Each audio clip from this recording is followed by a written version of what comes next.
술 마시면 기분이 짜릿하다고요? 그거 왜 짜릿할까요? 뭐 많은 이유들이 있겠죠. 근데 오늘은 그 이유 중 하나인 도파민에 대해서 맛봐볼까 합니다. 슥슥. 술 마시면 뇌에서 도파민이란 걸 분비하거든요. 이 도파민을 도파민 수용체라는 게 받아들이는 순간, 바로 그 순간 우리 기분은 짜릿해집니다. 쾌락을 느끼는 순간이죠. 술 마시면 막 춤추고 뭐라도 할 수 있을 것 같잖아요. 도파민이 만든 쾌락 때문입니다. 근데 이 도파민이 좋아 보이지만 또 마냥 좋은 건 아니에요. 도파민이 너무 많이 나오면 문제가 하나 발생하거든요.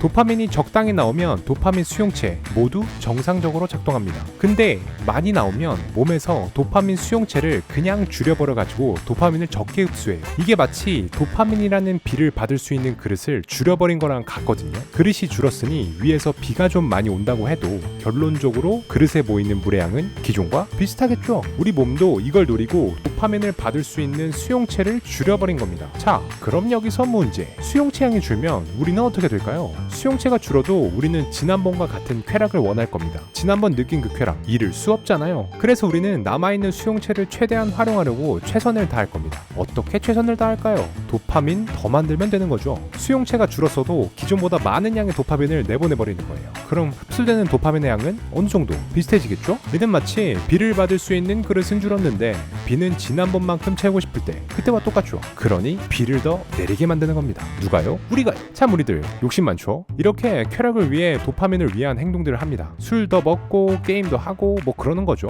이 행동들이 지속된다? 그게 바로 중독입니다. 오늘 맛볼 책은 도파민의 쾌락과 고통 그리고 중독의 책 도파민 네이션입니다. 슥슥.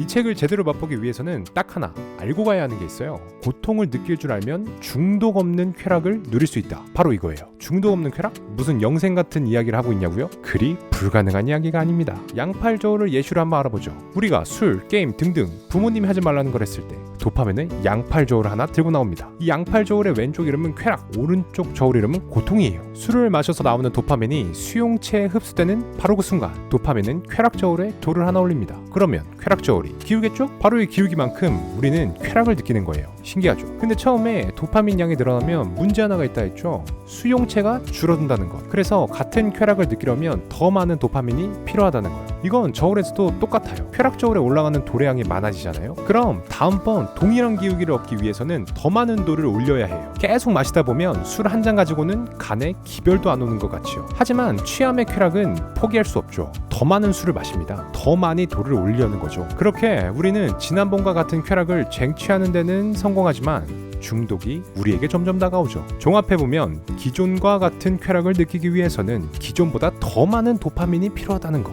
이게 중독이 생기는 첫 번째 이유입니다. 그럼 혹시 이런 생각하시는 분 계신가요? 그럼 필요한 만큼 저울에 돌을 올리면 되지 않아? 그냥 매일 술 먹고 게임하면 되는 거 아니야? 물론 가능한 이야기입니다. 하지만 양팔 저울이 양팔의 균형을 유지하고 싶어 한다는 게 문제죠. 한 팔만 계속 기울어져 있으면 이거 좀 무겁잖아요? 쾌락적으로 기운 저울은 균형을 위해 고통 저울에 돌을 하나 던집니다. 그럼 고통 저울이 기우겠죠? 기운 만큼 역시나 우리는 고통을 얻습니다. 바로 우리가 쾌락을 누리고 나서 겪는 금단 증상이라는 고통이에요. 게임, 종이라고 등교나 출근하면 어떻던가요? 다음날 공부나 일할 때 게임 생각 안 나던가요? 이게 하고 싶을 때마다 게임을 할 수 있으면 전혀 상관이 없어요. 근데 살다 보면 게임을 하지 못할 때가 있다는 거죠. 이렇듯 우리는 원하는 쾌락을 참아야 할 때가 많아요. 이렇게 참을 때마다 금단 증상이라는 고통이 우리를 찾아오는 거고요. 대신 양팔 저울은 양팔 평형이라는 목적을 달성하긴 하겠죠. 물론 초반에는 뭐 금단 증상 거의 없을 거예요.